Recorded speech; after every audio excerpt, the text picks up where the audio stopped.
ACCUSTATS Video Productions presents from the Executive West Hotel in Louisville, Kentucky, the 3rd annual Derby City Classic. Our special guest for this feature match, Danny Diliberto. I'm Bill Incardona. Danny, the tournament started with 178 players, and now it's only down to just 7. Right. We have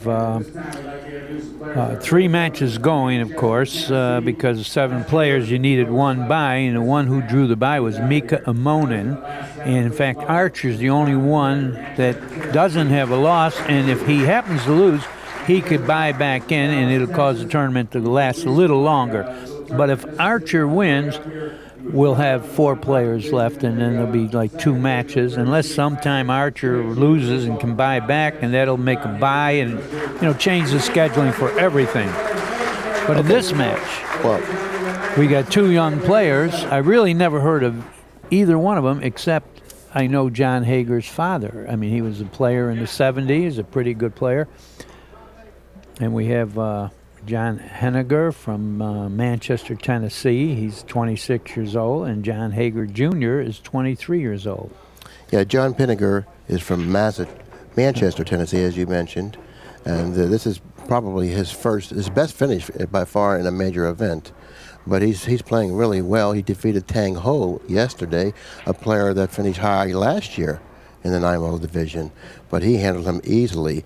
John Hager, he experienced his first loss in the 9-ball tournament yesterday to George Sansucci, last year's 9-ball, winner. And John, by the way, George Sansucci is playing Franks and Troy Frank, and he won the 9-ball the year before. So those 2 guys hooked up, and they are former 9-ball champions of this event. Johnny Archer's playing Shannon Dalton on the adjacent table, and like Danny mentioned, Johnny has the option to buy back in. Shannon doesn't, so if Johnny wins, Shannon's gone. And the player that has the buy is Mika Immonen, a very, very strong player, and also one of my picks to win the tournament. Now, in the feature match, 2 young players, relatively unknown, John Pinegar from Manchester, Tennessee, against young John Hager, and Hager did well in the 1 pocket, finishing 2nd to Buddy Hall. So therefore, of the 2 players out there on the floor, the young players that is, John Hager, I feel, will be the more comfortable because he played, sort of like in the same atmosphere, environment, or whatever when he played Buddy Hall in the final. So therefore, he should be a little more familiar and relaxed with the pressure. Yeah, hopefully for his sake.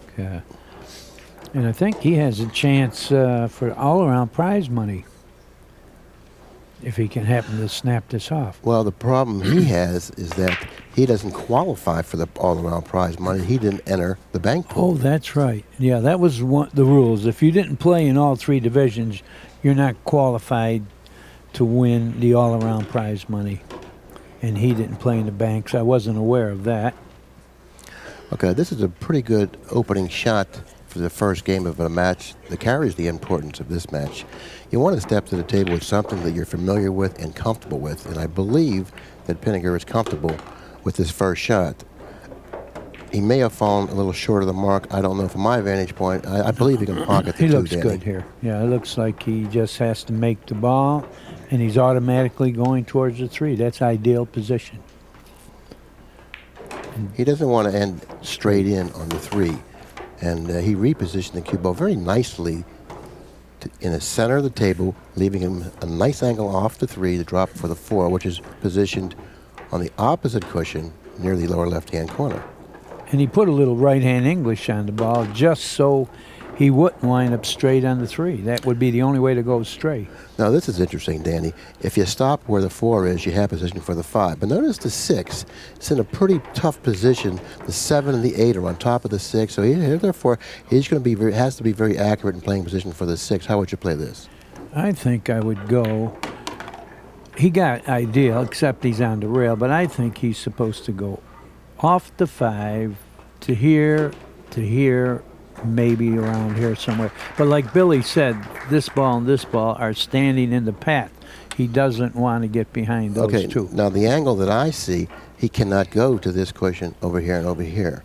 The angle that I see sends him up here, and then down this way, and that's going to be a problem because getting position on the 6 may be a problem here. Oh, you're right. He went through there, but I think he has what I call field goal position, although he's very far away. Okay, as a young player, distance really isn't that bad because young players really are accustomed to shooting shots that carry distance because, you know, they have good eyes and they're comfortable shooting shots that carry a distance, like that one. And so good nerves. Yeah, right. And Yeah. so therefore, that really didn't create much of a problem for Pinegar.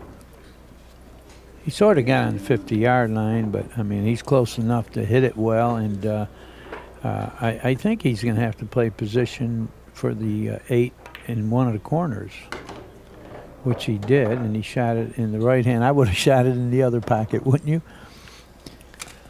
Doesn't matter because it's not on the table anymore, and all he has to do is pocket the 8 with a little draw, and he's got the 9. The first game of this match, it looks like it's going to go to Pinegar.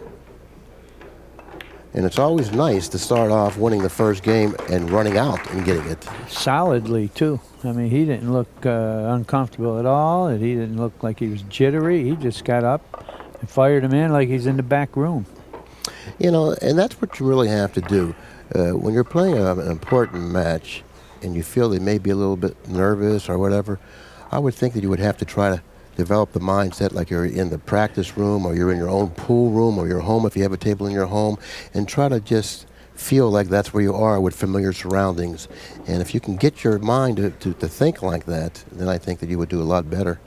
And a lot of people, that's what they do. They psych themselves up and they make believe that they're somewhere else and they try to play from there, and it works well. Yeah, it's not always easy to do, but you do have to play the balls like there's nothing else happening. Just get into the balls. Forget the people, forget the lights, forget the importance of the match. Just play the balls. And that's not always easy to do. No. Especially for a young man. It's difficult. Now, he overamped a little there. He mishit the 1 slightly, and with the velocity that he put into the break, he wasn't able to keep the cue ball that is on the table. Now, John Hager steps to the table. He's got ball in hand. I look for him to play the billiard if it's available because the 3 ball's position very difficult near the right-hand side pocket. But it looks like the 1-9 billiard is available. You're right. No doubt about it. And he overdid it. He one-stroked it, and he didn't really take his time. So I don't know if he's accustomed to this yet. I mean, he kind of played this way against Buddy on this identical table and for the finals of the 1 pocket. I don't think he took the right amount of strokes there. He just got up and real quickly shot the ball. I mean, you're supposed to make that shot, I believe. Now, Pinegar's playing a billiard on the 3 in the side. I think this is a mistake unless I see it wrong. Yeah, well, now he's got the shot at the 9, I believe. I don't think the 1 passes the 9 on the inside. So, now tell me this, Billy. Would you shoot the 1 into the rail and make the 9, or would you just cut it at the 9? Oh, I'd cut it at the 9. I wouldn't use the rail. I think that he would be more accurate cutting it at the 9. The 9 is outside the pocket. That's what it looks like he's doing. It looks like he'll have more accuracy cutting it. And he hit it perfectly. Did he go in the pocket, though? He certainly did. That's kind of why I liked the rail first on the 1. He could have drew the ball a little bit and, and had a little defense. Although you're supposed to make that not go in the pocket. Well, Hager got a good break there. After blowing a fairly easy billiard, he's getting up to the table in the same game. That's a good break. Now he's going to have to be very careful here because the key to this rack obviously is getting from the 4 to the 5, but you have to figure out where you're going to be on the 4 to do this before you shoot the 2. So therefore you have to play position on the 5 right now when you're shooting the 1 to get the right angle on the 2, to get the right angle on the 4 to drop on the 5. That's one of the rare times when you have to play 3 balls ahead. Yeah, you're right. Usually it's 2, but you're right. He has to get the right angle on the 4. The 6 is sitting fairly easy, but if you don't get perfect on that, it could be a little trouble going from the 6 to the 7 because of where the 8 is. Let's see what happens here. He would like to position the cue ball to the left of the 9 and stay underneath the 4 slightly so he could draw it and play the 5 in the lower right-hand corner. Now, if the 5 doesn't go on the side, Danny, he may. Well, it looks like he's drawing it back. Okay, he's getting too close to the 8. Well, it looks like he passed the 8 enough to where he can cue it fairly well, but really the 8 still is going to hamper his bridge hand and also diminish the accuracy somewhat. It could have been real disaster if he was right over the 8. I think he's rushing shots, and he missed that ball. Yeah, he's nervous. He's definitely jittery. He's having problems here. Yeah, he's got to slow up a little bit, but he does have that style. He's a quick player when he's at the table. He doesn't take much time. But I just think that he's a little nervous, like you say, and he's going to have to try to slow down just a little bit and calm himself. Before the match gets out of hand. Right.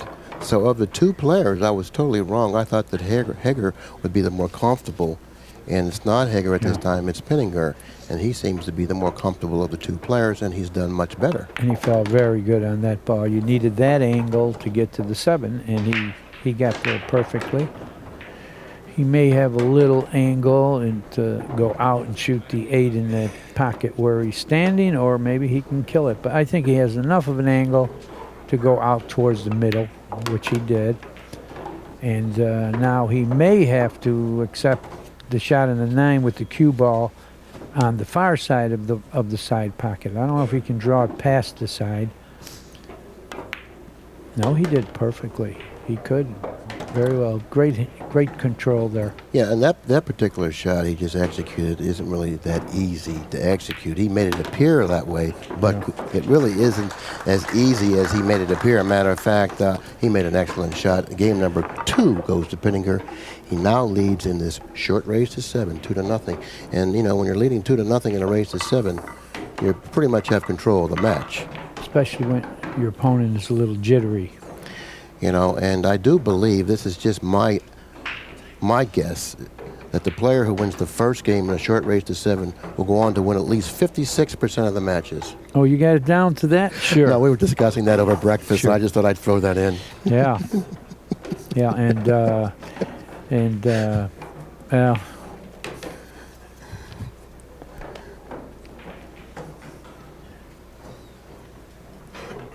the last time Pinegar broke the balls, if you remember, he jumped the table. So therefore, he's got to be careful in breaking the balls and put a little more importance in striking the 1 ball solidly.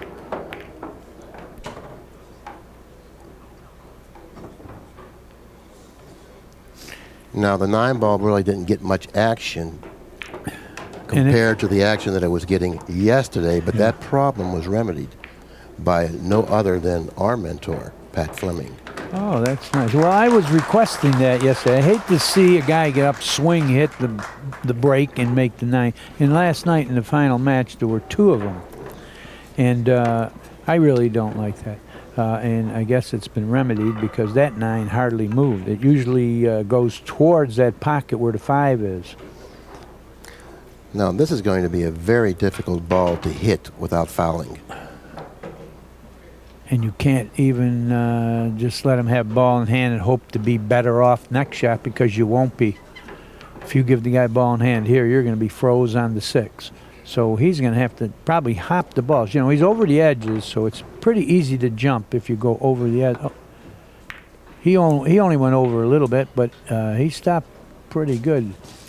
He didn't snooker him with the 7, but I think John Pinegar here is going to put him probably close to where the cue ball is right now, because he doesn't have a shot on the 1 upstream, so he's going to try to draw the ball 2 rails and put him right back where he is.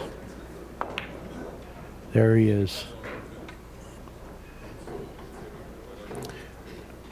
He may have left him a rail to hit. I think he could kick this. You know, if you freeze the guy on the 3 ball in this case, you take away so much of the kick. But if he has a few inches, he's got a chance to kick or even hit it right on the nose.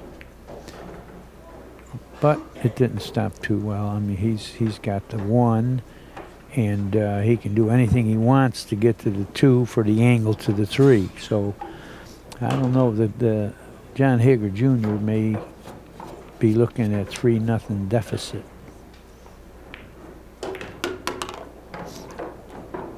So far, it looks like this guy, like you say, he's totally confident. He has not made the slightest mistake yet.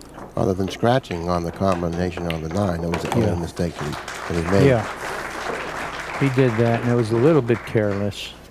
He would like to end up straight in on the 4. That way, all he would need to do is just stop the cue ball or draw it back a couple inches. Considering the position of the 5 so close to that lower left-hand corner. Yeah, you want to get straight in or the other angle where you're going towards this rail, and that's what he did. He got that angle where he can bounce to the side rail, and he has to make sure he doesn't get straight in on the 5, so maybe he can get positioned between the 7 and 9, and that will leave him an angle on the 5 to get to the 6. Yeah. But you don't want to be close to the rail either. He made a mistake repositioning the cue ball there. He's got himself in a little bit of trouble.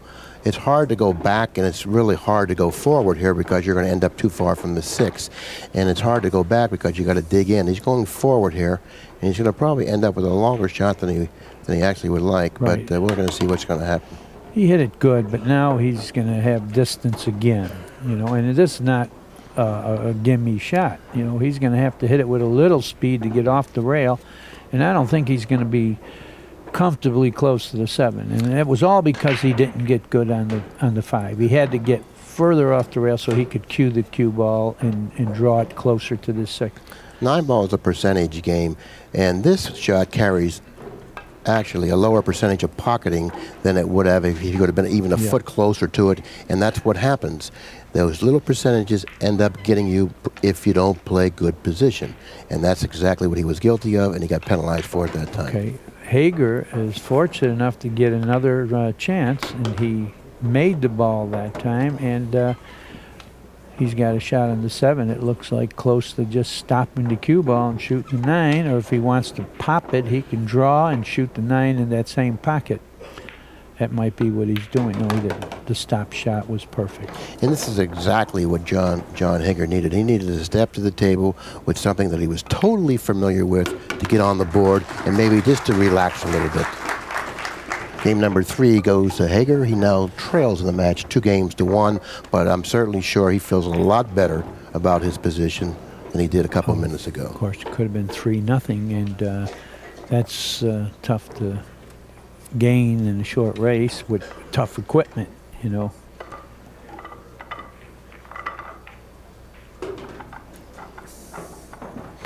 Yeah, right now there's 3 matches going.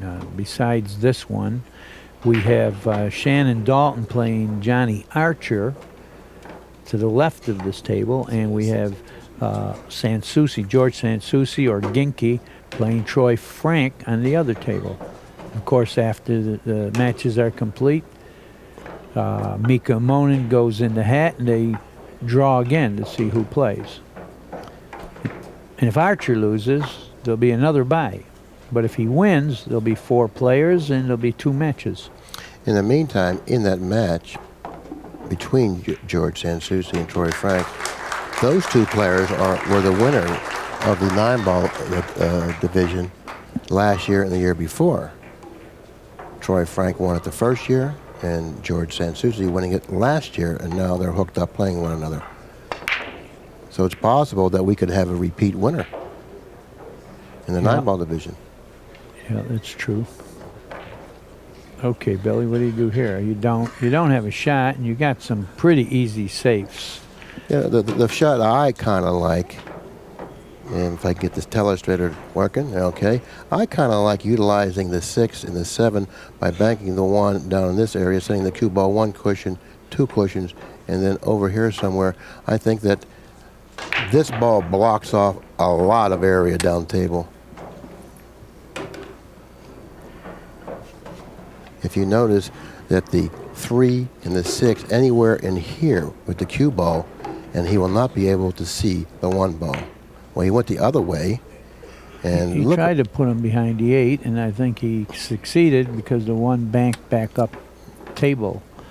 But he's aiming like he can see it. He doesn't have a shot, but it's like a plus just to be able to hit the ball. He's kicking it. He's kicking it, and he kicked it pretty well. Except he sold out, but the 2 is sitting a little funny.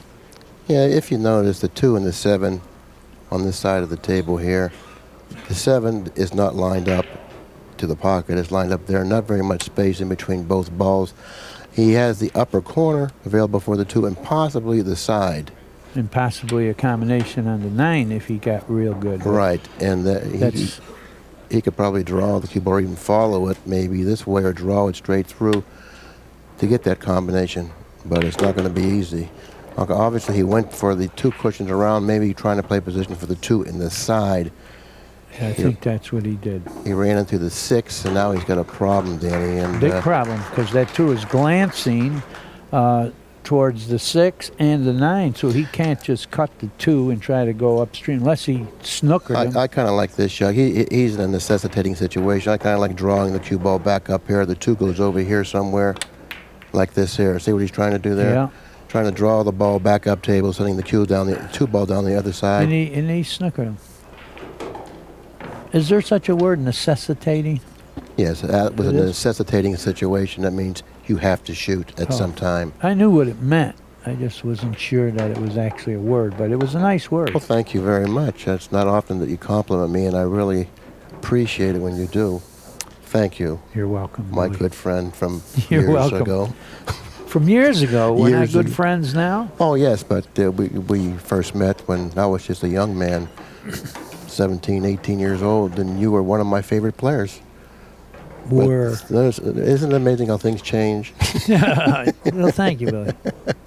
But anyway, it's nice to come here, and, every year someone shows up that I haven't seen in a zillion years, and it makes you feel good. I mean, a little sentimental, but feel good. I had, my friend Dick Hall. I haven't seen him in 10 years. He showed up. He's a pool aficionado. He loves it, and a former state course, and a real good friend. And there's a zillion of them out there. I can mention 30 others. He overcut it. Yeah, that was a very difficult shot to pocket and to come up with a shot on the 3. He left the shot, and if he could pocket it, I think the cue ball naturally is going 1 rail to the 3. Now, he's going to have a similar problem. The angle that he's left him with suggests to me that he's going to have to hit it really well and hit it with a soft speed to control the cue ball for the 3, which he, by the way, he has done very nicely. Yeah, he's got a perfect angle to draw to the rail and leave an angle on the 4, except he missed. He's really not playing his game today. This is definitely... He's very jittery. Very jittery. I can't see him coming out of it. I don't know what it is. On the other tables, he's beat real good players. And on this table, I haven't seen him play too well. Great shot. Very nicely executed shot, leaving himself a good shot on the 4 with an angle that's natural to the 5. I call that a good 1-pocket shot because a lot of people don't know that position exists. To go from the 3 to the 4 in the same pocket. It's kind of hidden unless you've played a lot, and I guess this man plays a lot. He got a perfect angle here. He'll also utilize this angle to leave himself a nice angle to go twice cross table. He's starting to get a little flat on the 6 now. He's going to have to hit it with more speed, and when you have to hit certain shots that are close to the cushion with more speed, quite often the pocket won't accept the ball. Well, here he can do 2 things. He can pound it and go 2 rails to the 8, or he can just take the cut. Well, that's what he did. The latter just took the cut, and frankly, I feel that was the more experienced way to play the ball, because now you're assured of the ball being pocketed, and this type of a shot shouldn't create much of a problem, particularly for a young player that has keen eyes, like John Pinegar, right. obviously. He decided to shoot it to where he stays at the table. You can't lose if you keep your opponent in the chair. So he seems to be making clearly the right decisions and playing well. Yeah, and he takes a 3-1 lead over John Hager. And that's a characteristic in a young player that has to be recognized. When a young player thinks clearly when he's at the table in a very, very important match that carries a lot of pressure like this match does, that player, is going to be heard of later on, that's for sure. Well, Billy, I think you remember it as I do, that when young players came to the big tournaments, and the big ones in those days were Johnson City, they could not hold up at all against named players. They fainted. They just wilted. These guys don't faint. They can play. I mean, it doesn't matter who they're playing. You know what I'm talking about, too, Absolutely. because we've seen a a lot of heralded young players come to Johnson City and just never make a ball. And I remember very well that, who did you draw? Oh, I drew Cornbread Red, I drew Lassiter, Yeah. or I drew whatever, a big name player. Oh my, you did, that's too bad. Like it was already over, Yeah, like you were going to the electric chair. Yeah, like, oh my, You're right. pack your bags. They don't care anymore. They don't say, man, I drew Billy Incardona, I'm in trouble. Well, that's obvious why they don't say Well, that. I just use your name because you're sitting here, Billy. You've never done that in the past, but you're really massaging me today. Yeah, but in all fairness, Billy, I've said it a few times. In 1972, you were the best 9-ball player. You had that great 9-ball stroke. You had the heart of a lion, and you were fearless. Oh, I hate to see what's going to happen tonight later on. Yeah. Oh my God. Okay, back You're to the match. supposed to say you're not getting my Bud Light. That's what you're supposed to say. Well, anyway, That's does he good. try to put this one by the 7? Does he have enough room to go by? Or he looks like he's shooting it in the side No, he's pocket playing the and making the 9. He's playing the 9. That's what he's doing. Well, he hit the 9 anyway. And he looks like he's left Pinegar a shot on the 1. Yes. A shot that carries some distance, but nevertheless, in spite of that, it doesn't seem like he's had problems with any of the shots he's been shooting. Well, and I think he's going to pocket this one as well. I want to say a little thing that maybe Hager won't like if he sees this tape, but the way he's shooting right now in jittery, I think he's supposed to try to run some balls and get in rhythm rather than just take one swing at the 9. He had a chance to make the 7 or the 1 and try to run out. I think right now that would be good for him to watch himself run a rack of balls. He's trying to win with one shot, and that was not a good percentage shot. Don't you agree with that? Yeah, I do agree with that. And right now, maybe he's not feeling real good about his game, and he opted to go for maybe a short rack or easy win, and then perhaps break the balls and start with an easier shot. Yeah, there's no doubt about that. No doubt about it. Well, anyway, he pocketed the 7 and the 1, and he's going to be over the top of a ball, and he's not in a real good position here. Because at best, he's going to have a little bit of a long shot on the 3. I don't think he can jack up and stop the ball, although that's what he's trying to do, but this is a tough shot. But what is good about this shot, if he happens to pocket it and run out, there's a good chance that his adrenaline will start flowing, and we'll see a different John Hager. That's what I'm saying. There's some times that I pass up a combination on the 9 when I'm struggling just to get in rhythm and watch myself run the balls. And this would be good for him if he can run out cleanly here, but he can't. This is what I'm talking about. He needs to get through one rack. He's very disgusted, and I don't blame him because he didn't play that bad to get here. These are top people he's been beaten, but something about maybe all the people focusing on him is getting him. Well, so, sometimes when you make your bid for recognition as a young player, it is too overwhelming, and you really can't handle the moment. And it just seems like to me that that's the situation where we are witnessing right now is John Hager is overwhelmed by this, and unfortunately he really can't deal with this as well as he should be dealing with it mentally. And because he definitely is a strong player, and he's not able to deal with it mentally right now, but there's going to be a time when he will be, but maybe perhaps it isn't now. And meanwhile, he's making it easy for John Pinegar. You mean John Pinegar. At least I didn't call him vinegar. Anyway, it's pretty nice. It's unfortunate for the poor young player who's missing everything, but it's pretty nice to step up to the table and know that your opponent isn't going to get out. And he should have got out that rack. It's 4-1 in favor of Pinegar, and I believe that each of these players have one timeout option in the match, and I think now is a good time for Pinegar to take that timeout, or Hager, I should say, Hager to take that timeout, because he really has to regroup here. He don't have many more opportunities left in this match, if he expects to win this match, he's not going to get very many more opportunities because it's a short race to 7. His opponent already has 4 games.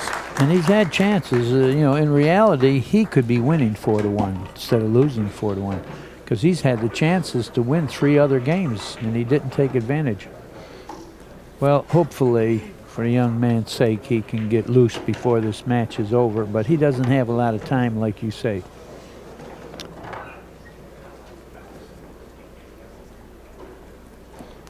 And if someone will fill us in on the scores of the matches that are being played on the adjacent tables, we would appreciate that. We can just keep the viewers up to date about what's happening in these other 2 very important matches. Well, meanwhile, Pinegar just made 2 balls on the break, and he doesn't have a shot to make the 2, but if he can hit it straight on, he can shoot it and stop the cue ball and put him behind the 7 in that, but I don't know if he can hit it full. I can't tell on the monitor. I guess he can't because he's kicking.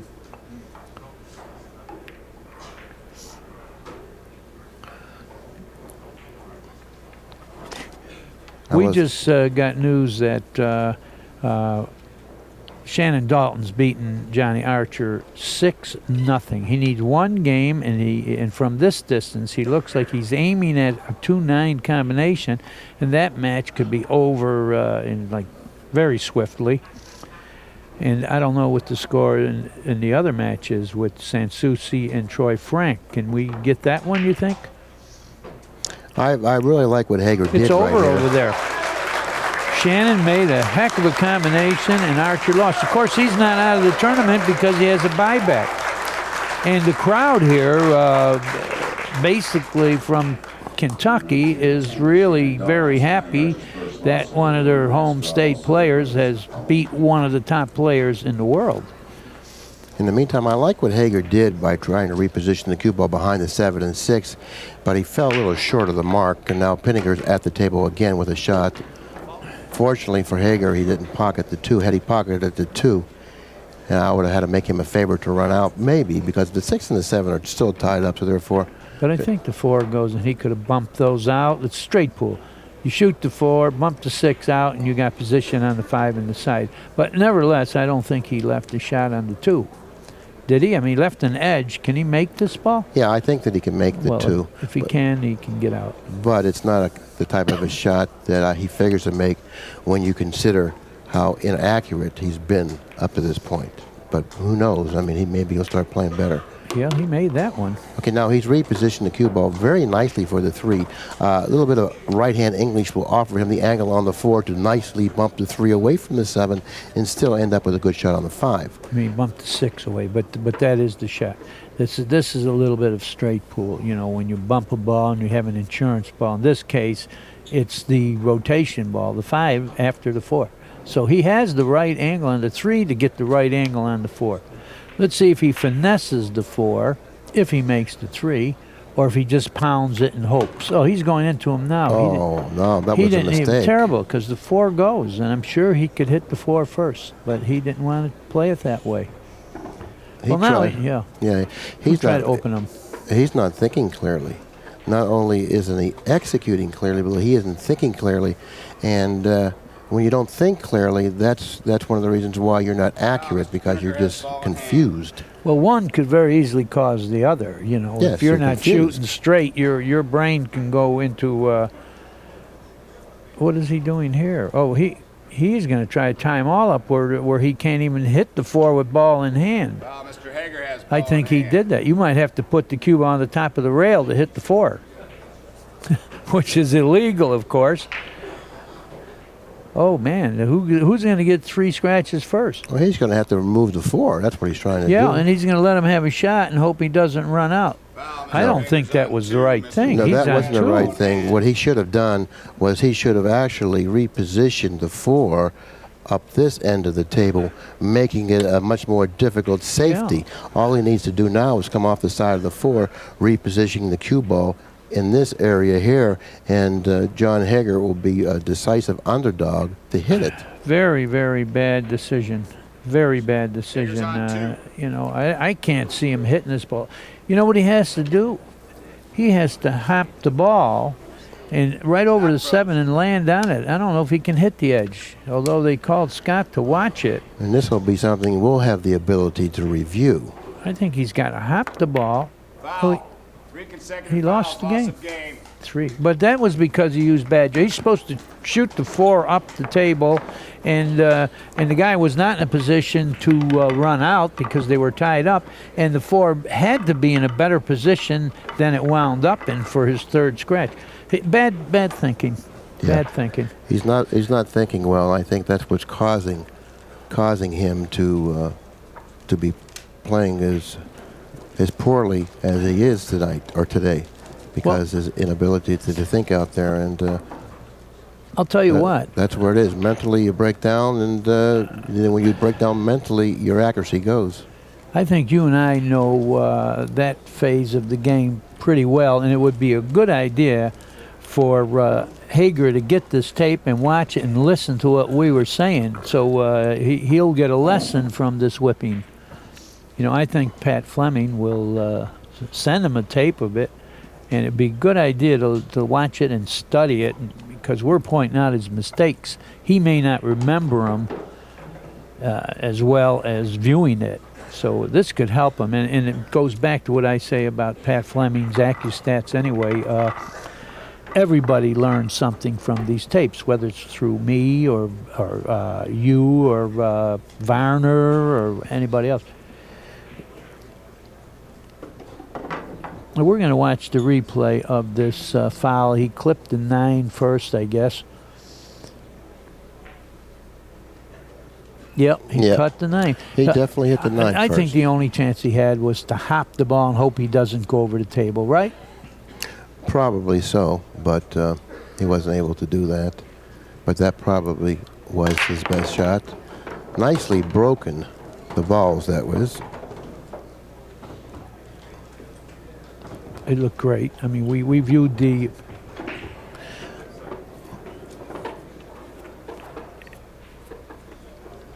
that was very good camera work showing us that replay, and it looked very good. Looks like he's trying to reposition the cue ball between the 3 and the 5. He may be better off going around the 5 here. Okay. You're right. He That's the bumped reason. 5. That's the reason. John Pinegar should probably get this tape also, and he'll learn a little bit in victory.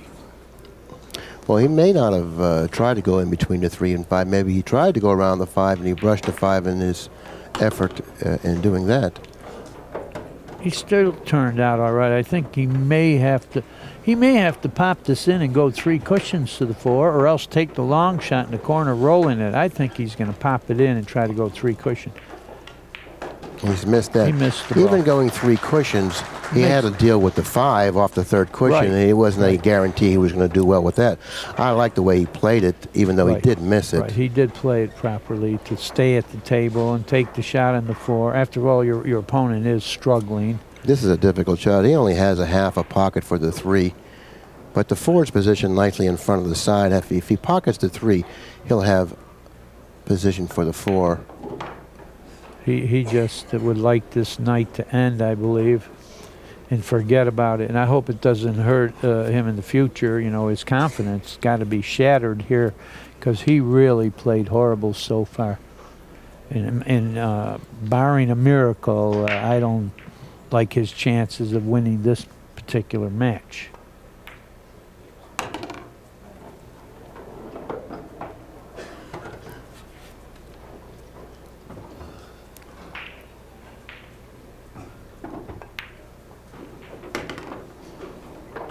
Well, he's really got a bad case of the jitters, and I used to do that when I played in tournaments. I was really nervous. I had problems always playing in tournaments. Matter of fact, whenever I was really well positioned in a tournament and was going to do well, I couldn't even sleep the night before. Oh, that's true, You know, but let me tell you something, Billy. I've known you a long time. I watched, you know, and I'm not easy to throw compliments out, but I never saw you get this nervous and play that bad, you know. And as far as not sleeping, I've heard the top golfers interviewed, and they say that on weekends they hardly sleep at all when they're in contention. So you have to be in good condition and healthy, and you can do it without sleep. Yeah, this is a lot of anxiety he's experiencing out there, and then he's having a problem keeping it together. And I really feel badly for him because I know that he's a much, much better player than what he's showing, and he's really letting himself down. And I know that isn't a good feeling. And if anyone has felt like he's feeling right now and can relate to what I'm saying, certainly would agree with what I'm saying. Yeah, he seems like a nice young man, and I just hope this doesn't shatter his confidence and set him back a couple years. He just has to forget this nightmare, and that's what it is, a nightmare when you're missing balls in a main match with everybody watching, right? Well, you know, I've done commentary for ACCUSTATS now for the better part of 13 years, and for whatever it's worth, I've seen this happen to very, very, very good players when they were young. So hopefully he'll listen to what I have to say here. It's happened to great players, and they've managed to come back from it. So therefore, what he's going through right now, he isn't alone. A lot of other players have done the same thing. Well, that's nice of you to say it, and if he listens to it, you may have done him a world of good. 'Cause I really feel sorry for a player when he's playing bad. You know, I know the feeling.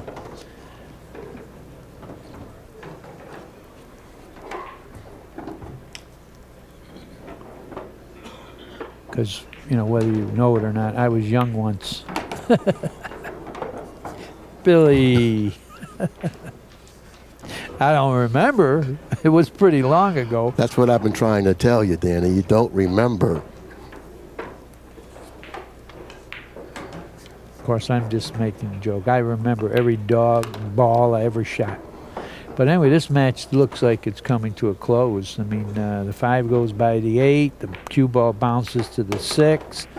The 9 is out in the open. All he has to do is get a little angle on the 8 to come downstream a little bit, which I'm sure he'll do. And it's history, and he was very fortunate to catch a John Hager playing badly because, you know, it was an easy match. He was not a threat at all, John Hager. I hope he's all right over this.